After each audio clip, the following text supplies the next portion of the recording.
Rapaport to the world. Subscribe now to the Hot 97 YouTube channel. It's Ebro in the Morning with Laura Stiles and Rosenberg. Ebro, Laura Rosenberg, our guy, New York's own, Michael Rapaport is here to scream at the phone, but this time it's on the radio. What's going on, my guy? He's at Caroline's. Also, everybody get your tickets. Ooh, what's up, Mike? Caroline's are the 11th, 12th, 13th. Come on, man. Plug me right. Bro, shit, man. Sorry, Wait, can I curse? Go ahead, man.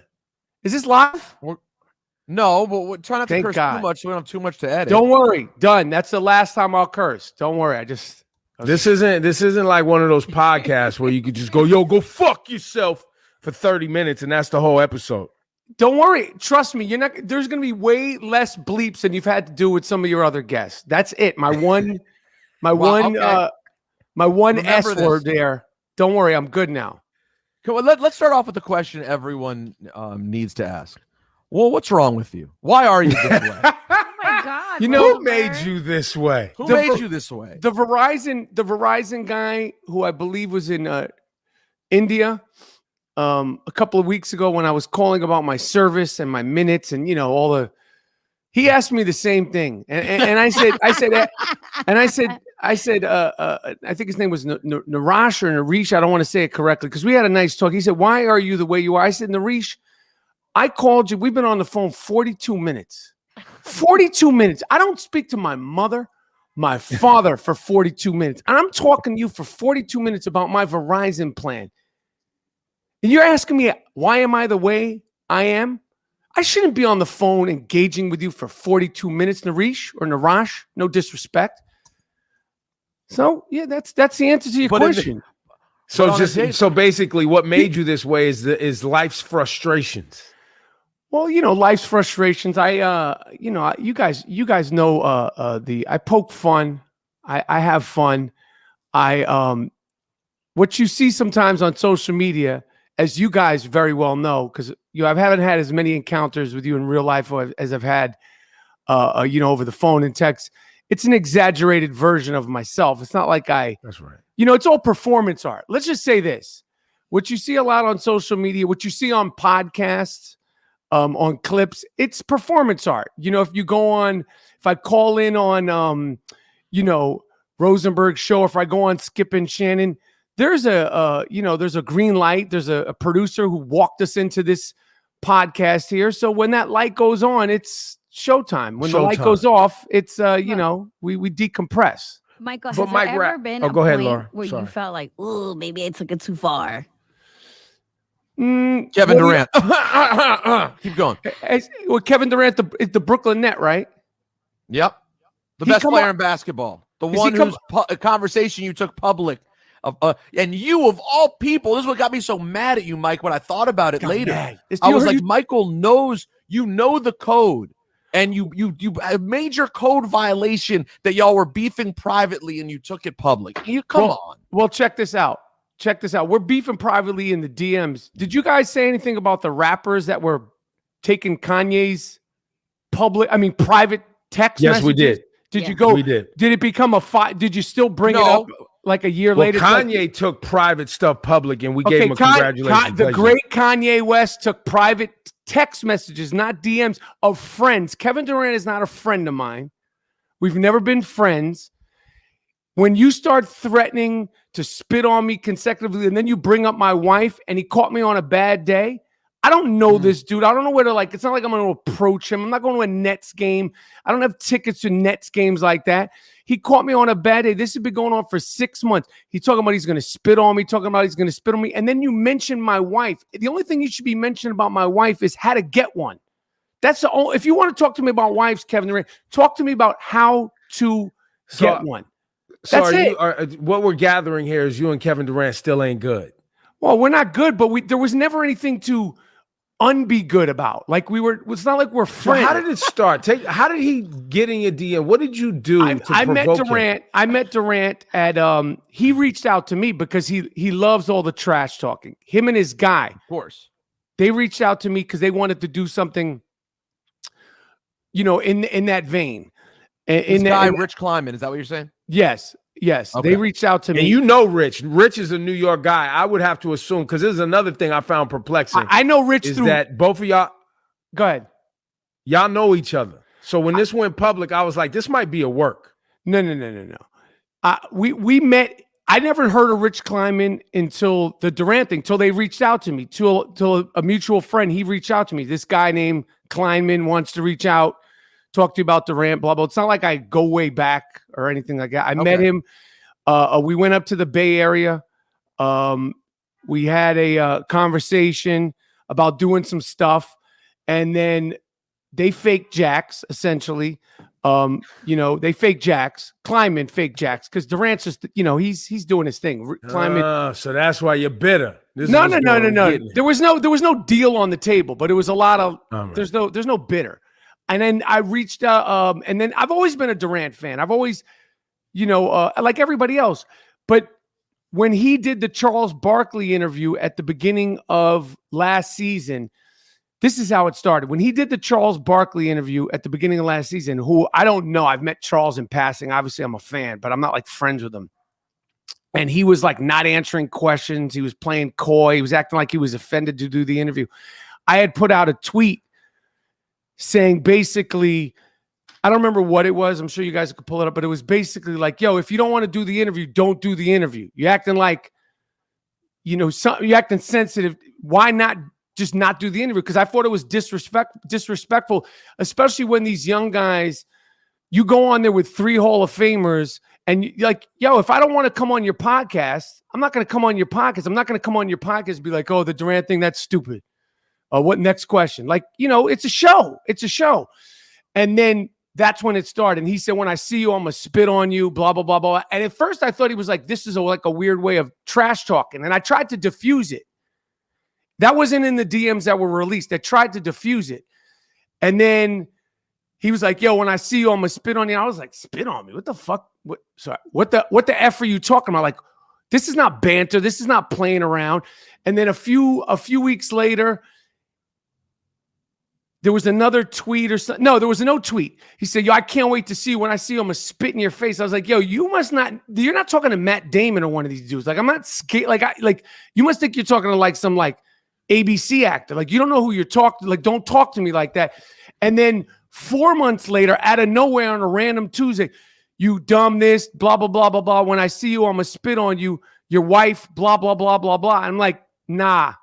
And I just put the DMs up there. And it wasn't like I thought it would turn into like a 5-day worldwide thing that it did. And go into like race and sexuality and homophobia and all this crazy stuff. If I had imagined that would be the one, Lord, answer your questions, that I would have felt like it got way, way, way, way, way, way more out of hand than I had imagined. Like legitimately. Like I never imagined. You're not saying it exactly, but you still sound to me like you have some level of regret about it because you said he caught you on the wrong day. Meaning on the right day, maybe you wouldn't have handled it that way. On the right day, I might not have handled it that way. And the right day, I probably would have. What I would have done is showed up at Barclays and during the layup line, be like, yo, what's up? That's what I would have done. That was the initial plan. But I was in LA. So I saw a bit on your Instagram you just posted the other day. Were you saying that you were at a Nets game and he was in the layup line and you was trying to, you had your little ice grill on? No, that was my De Niro face. It wasn't little though. Yeah, your De Niro. That actually happened? Is that what you're saying? Oh yeah, I was at. Is the view good? Hold on, let me get this down. Keep going. Wow. I went to He's got the ergonomically correcting desk. There you go. I went to Barclays opening day, and it was uneventful, and I was glad it was uneventful. And there's no beef. It's not like I'm looking for beef or I want to continue this. I got tickets. I sat on the wood because that's what I do, bro. And it was uneventful, and the Nets lost. The Nets have bigger fish to fry than Michael Rapaport at this point. And as far as I'm concerned, to be totally honest, like I said, the situation got way, way out of hand, more than I would have imagined. And if you say, again, to answer Laura's question, if there's one that I wish hadn't happened because of the sort of all the angles and twists and turns that took, I wish that one wouldn't have happened, but not because of him, just because of, honestly, like my mother and my wife didn't like it, and their opinions mean a lot to me. That's fair. I mean, you're showing your human side today. I appreciate you giving that to this program, because most people just see you screaming at your phone and they don't know that. Well, you're actually a very cultured, enlightened individual. Sensitive. And I'm also an extremely accomplished actor. So they don't just see me on the phone. They see me on Atypical, 4 seasons. They've seen me in many, many. Hey, don't get defensive. They only see you screaming at your phone. No, I'm just saying, it's like on this program. It's not like I'm just some Joe Schmo, truck driver who screams at his phone, bro. You were a fan before we met. Chill. Let's not do this today, sir. Let's not do this. I'm just saying, sir, like you knew me before we met because you were a fan of my work. Don't say I was a fan before we met. I like some of the things you did. You did some good stuff. I'm an iconic actor who's never I was not appreciative of your contributions to hip hop culture and movie. And exactly, you did throw in there hip hop culture and movie. Bro. You did throw in very casually, because, Ebro, we have to be honest and objective as journalists. Rich Kleiman's our guy. You did accuse Rich Kleiman of faking jacks. Did he fake jacks, or did it just not work out and you got angry? I'm going to stick to faking jacks, and I'm going to leave it alone. Yo, crazy. And I don't know how he's your guy or care that he's your guy. I never heard of, excuse me. Nice guy. I've never heard I never heard of him until I was introduced. I don't believe to you, by the way. I think you're full of shit. He's too Ask famous him. in the sports world. Since he's your guy, you ask him. I'm not in the sports world. I'm not in the sports world. I'm not had jobs at ESPN and Fox Sports. Yeah, but it has nothing to do with him. Ask him. You guys take this into the DMs and then share them on your feeds, God. okay? Okay. Now, Rap, yeah, I'm looking at your IG, like you've really become a personality. I mean, you're over 2 million followers. You're doing. I had no idea until this conversation that you did stand up, but I'm glad I know now. Caroline, obviously, as you just pointed out, 12th and 13th. Yeah, as you just pointed out, you're in great TV. You're an accomplished actor. Is this a persona that you're delivering on social media? Are you having fun with it though? Yes, I am having fun with it. It's fun. And, and I think, one of the things that's crazy is humbly, people come up to me and say all sorts of things to me about, I like you in this, I like you in that. But in regards to the political stuff, the Trump stuff and all the social stuff that I've just sort of happened upon to speak about in the last, 5 years, literally people every day all over the country will be like, you got me through the election. You got me through the pandemic. And I appreciate that. And that is well worth some of the mix-ups and the gossipy sort of things. Because that was never anything that I really spoke on. I didn't even pay attention to politics until Trump got elected. So no, you gotta say the full name. I thought you was gonna say the full name. Nah, he don't need to say this. He's lucky I say his name at all. I thought you were going to say Dick Stain. What happened to Dick Stain? Well, you said don't curse. So can I call him Dick Stain, or can I call him Dick Stain? You can. Okay. Yeah, you said don't curse. Twitter, and I saw you flaming not only Donald Trump Jr. but Candace Owens. Sometimes I look at your stuff and I do chuckle. I do enjoying a good flambe. Well, and the thing about Candace is that I like a lot of the things she says.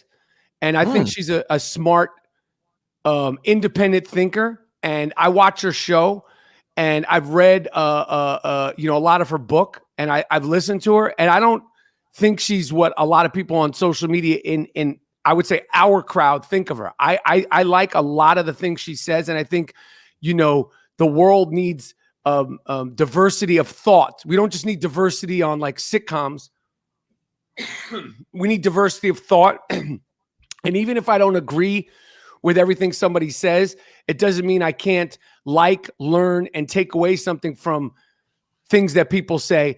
And I just thought in regards to the Alec Baldwin thing, her and Piss Stain, Donald Trump Jr., exploiting and mocking and belittling the accidental death of an innocent person. It's not surprising to me from Trump, but from Candace Owens, I was like, because I do follow. That should not surprise you. That should not surprise you from Candace Owens. I thought it was disgusting. I thought it was disgusting. This is an accidental death on a make-believe film set, and these people are going crazy. So it's a real death on a make-believe, a fictional thing. You know what I mean? Where like people it's are playing real. cowboys and Indians. Like I think it was a Western. Like this, Alec Baldwin isn't a cowboy. There's cameras around. There's somebody to get you cranberry juice, and there's lighting and makeup. He's got makeup, and this is a tragedy. And for anybody to belittle it, for anybody to make it in a political thing, to make it in a guns right thing is just insane. It's insane.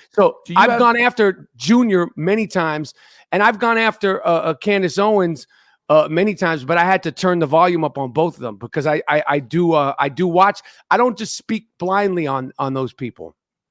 Do you have anyone else in your life like me who really likes you in real life and really likes you as an entertainer, but says, I sometimes have to ignore the stuff you do on social because I find it to be too much at times? I mean, people, not like you. I mean, there's nobody like you, Peter. Thank you. But like I said, I don't expect, nor do I want. I don't fall into. Nor have I never tried to be liked or appease, and I don't think that we as people need to agree on everything. I don't agree on everything that my wife does, who's sleeping, resting in the other room. I don't agree with everything my father, my mother does, my kids do. So people on social media or friends, and even loose friends and business friends, we don't need to agree on everything, and you don't have to respect every opinion that I have. Like I said, I think that everybody's pumping this diversity, and I think that's great. But I think diversity of thought is sort of being lost out because, I have friends that voted for Trump. I'm not ending friendships. I'm not speaking to family members because of politics. And we've drawn such lines in the sand, and I've drawn.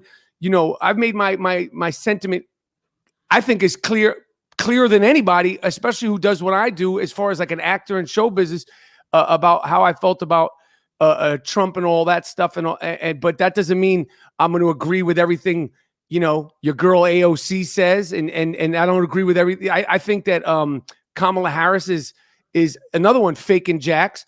I voted for Joe Biden. I'm not happy with a lot of the things he does. And I'll say it publicly. And I think my issue with you, yes, I do have disagreements with you, but that's actually not where my trouble with you at times comes. And you're not the only person who I like in real life who I have this problem with. My problem is that I believe the kind of content you are doing is part of the misinformation of the public. Like what? I believe it's this. Specifically, all of when you put up huge political statements, whether it's about Trump or it's about gun violence or it's about Candace Owens, all of it to me filters into this conversation that we have about Russian misinformation and the people who go through social media getting content from sources that is not where they should be getting information from. And you create these aggressive conversations in your comments that are useless. You're doing no good. You're not helping the world at all. But your opinions aren't making people more open-minded. They're not making more people see the good side. They're just, and it's not just you. Like I said, it's a lot of people I know who I agree with a lot of what you say, but the conversation is valueless. It adds to a nasty, shitty conversation that I don't think helps anything. I don't agree. I just told you that people come up to me every single day. And as far as Trump, and as far as, Trump, there's like, as far as the way his behavior, there's no nuance, because there's no nuance with him. So that's why. No, you can't change a mind on him. But the smash mouth approach that I took to him, I don't have any problems with that. And I'll continue to do that. I'll continue to do that, just like I did it the other day with Junior about the Alec Baldwin thing.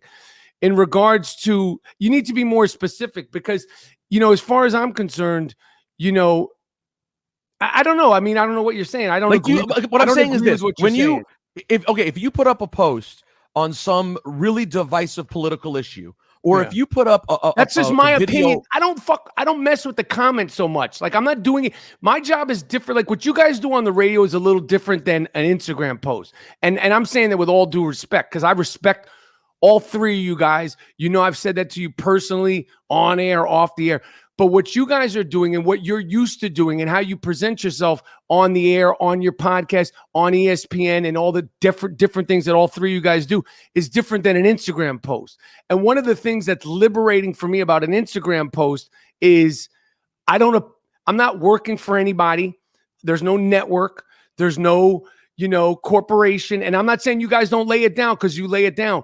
But when I'm able to say, F this person, you're full of this, you're full of that, that's liberating to me, and it's a liberating voice to a lot of people. I'm not trying to be liked. I don't care. It is aggressive, because but we're is in it a positive times. contribution? It is because you could say you don't care about the comments, but the people in the comments are there, thousands and thousands and thousands of them, and having let them duke it conversations. Let them duke it out. But is that use? I'm just wondering, is that useful? Are you just getting out your feelings? Is it helping the world, or is it just you getting your shit off? Peter, I want to walk through Manhattan with you while the weather's good, and you'll see what people how they read the comments. I mean, people, like, when I spoke, the first time I really spoke out in a smash mouth way, I'm just referring it to that way, was the Charlottesville situation with the Jews will not replace us, you will not replace us. And that was the first time, like, one of my social commentary things went viral, or it got, more response than normal. I'm glad I did that. And I didn't do it pulling punches, and I talked crap, and I called names, and I did it in I made jokes about myself, and I made jokes about these people that are saying Jews will not replace us.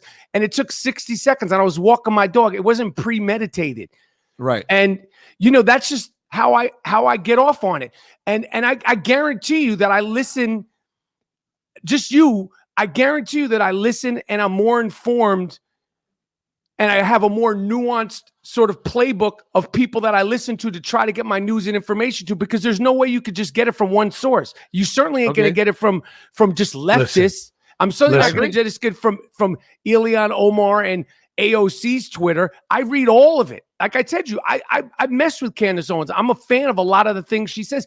That doesn't mean I have to like everything she says, and that doesn't mean I can't think she's stupid at times. I listen. But here's the big problem. This is the big problem.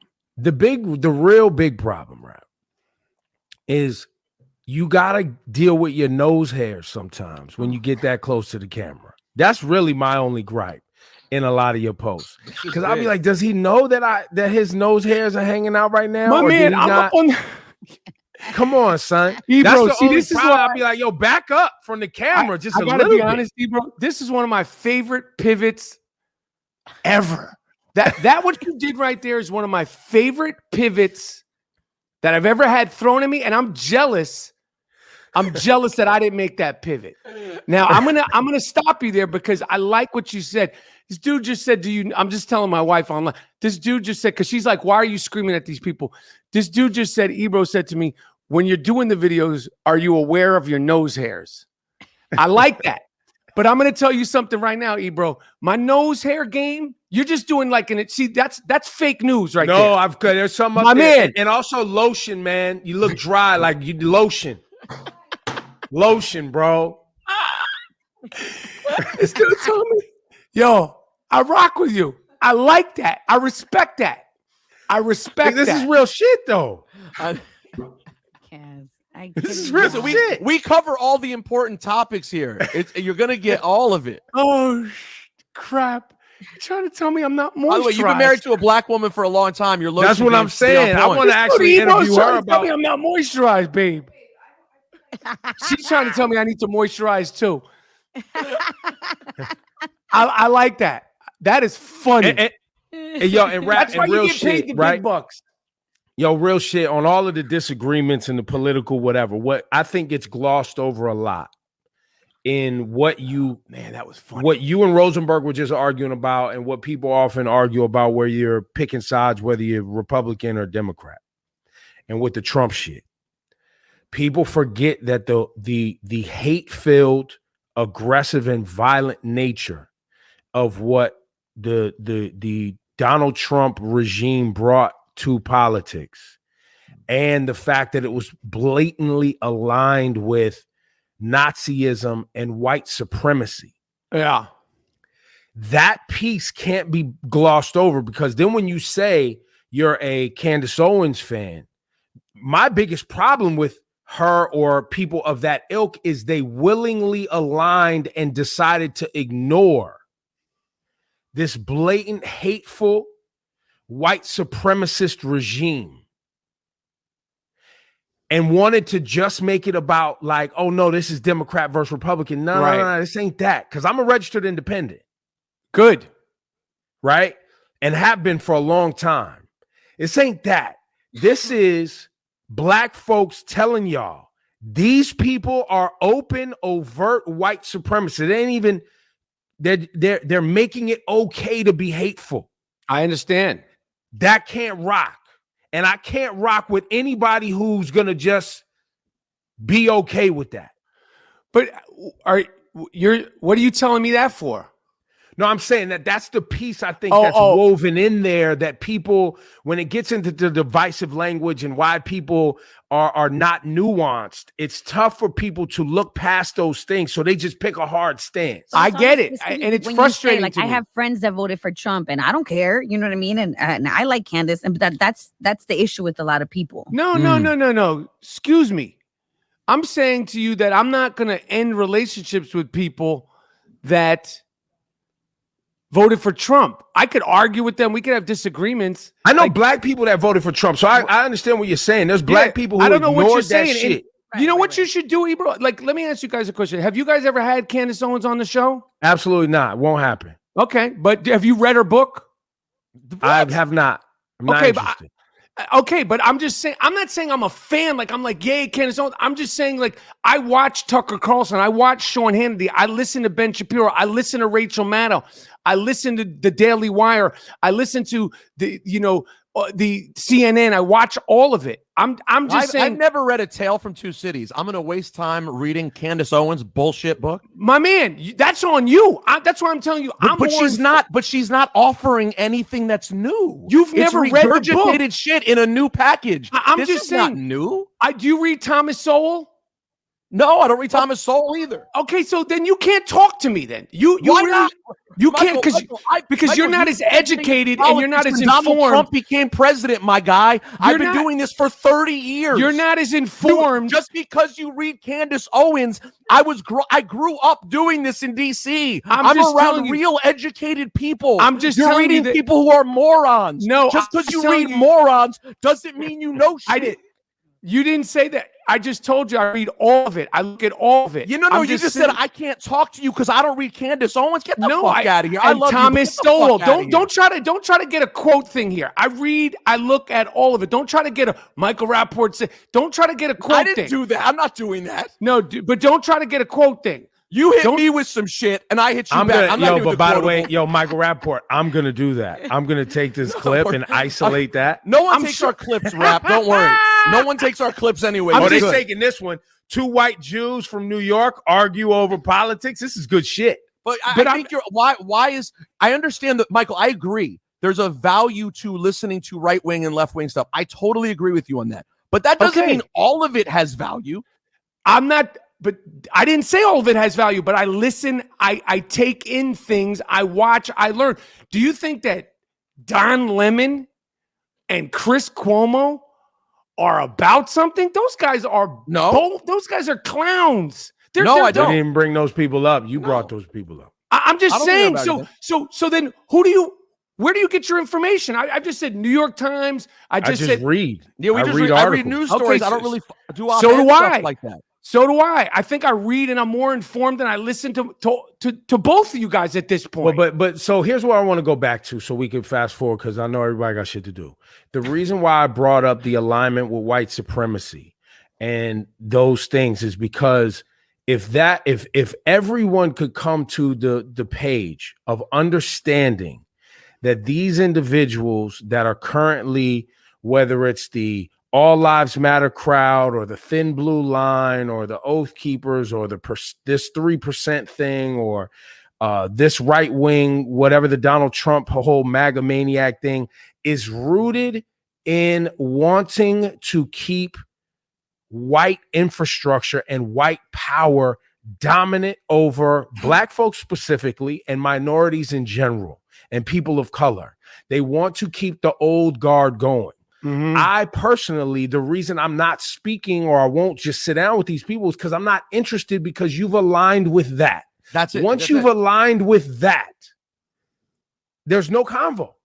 Even if you have a little point here or there, okay, but it's all masked in. Candace Owens and many others are still all masked in the same thing Ebro's saying, white supremacy. I'm not so why saying... do I need to hear a little piece here or there? I know what the point is. I know why you're deriding George Floyd. I know why you're making George Floyd sound like a person who deserved to die. I know the point. So I don't need to hear all the other shit. That's why we would never have her here on this platform to speak. Okay, cool. That's cool. That's what you guys listen, that's dope. I understand that. I'm just saying how I try to get as much information from as many different diverse opinions as I possibly can. And by the way, I respect that too. There's other ways that I get that information, right? And whether it's GOP talking points about whatever their initiatives are, I see that in the Wall Street Journal, whether it's the financial stuff. I read Fox News. I don't watch the channel, et cetera, et cetera. So I understand what you're saying because I like to hear that stuff too and just see where they're coming from. But that's just politics. I think the other social aspect of the problem, and I'm going to go back to it again, the reason we can't get beyond certain things in this nation is because we haven't dealt with the root of the problem. Right, I agree. The fact that the infrastructure of this thing was built on top of breaking Black families, Black people, First Nations people, and breaking them down. I agree. Ruining their family structure and subverting any progress financially or otherwise that they could make in their communities through whether it's the prison, school to prison pipeline, whether it's environmental racism, all these things. If we can't come to terms on those things, we're not gonna, unfortunately. Not then we. we're going to continue. We're going to stay on this hamster wheel. I know, but we're going to stay on this hamster wheel. And just so the people are understanding, I hope that people understand. When I'm saying we, I'm not talking about me and Ebro and me and you guys. I'm saying we collectively is the bigger picture. The collective. No, I get it. But no, I'm just for the naked eye. Well, it's kind of like, so for instance, and y'all go support. Listen, Rapaport's our guy. I love these heated debates. I would love to have you back on. You're somebody I would love to talk to. What are the dates at Caroline's? He's going to be again? at Caroline's. Yes. Give it to us. We're it's part of gonna New York Comedy Fest, right? The New York Comedy Fest, the 11th, 12th, and 13th, November 11th, 12th, and 13th. I can't believe that the best we got was my nose hair game and my lack of moisturizer, and we couldn't even dip into sports and Rosenberg real quick. No, we're gonna have you back on when the Knicks start losing. Nah, don't do that. But Rosenberg, what are you concerned about? Are you concerned about the just in terms of what are you making of James Harden? Oh, it's a disaster over there in Brooklyn. I just gave them congratulations. They played themselves this morning. We have the mayor, the soon-to-be mayor, waiting for us right now, Mike. But next time, let's get into a full basketball dive. We didn't even talk about Dave Chappelle. There's a lot more to do. I know, so we'll do it plenty. Anyway, yeah, absolutely. But listen, when two New York Jews start arguing, listen, it's always a good time. It's always a good time for a Bay Area black dude and for Laura Stiles to just see it. But I respect you guys. I'd like to not, anyway, you guys have a good day. Deal with the mayor. I like Eric Adams. Ask him what he's going to do. Hey, first question should be like, ask him what he's going to do for East New York and Brownsville. Absolutely. Please. Thanks, Thank Mike. you, Michael. All right, you guys. Peace. Later, Rap.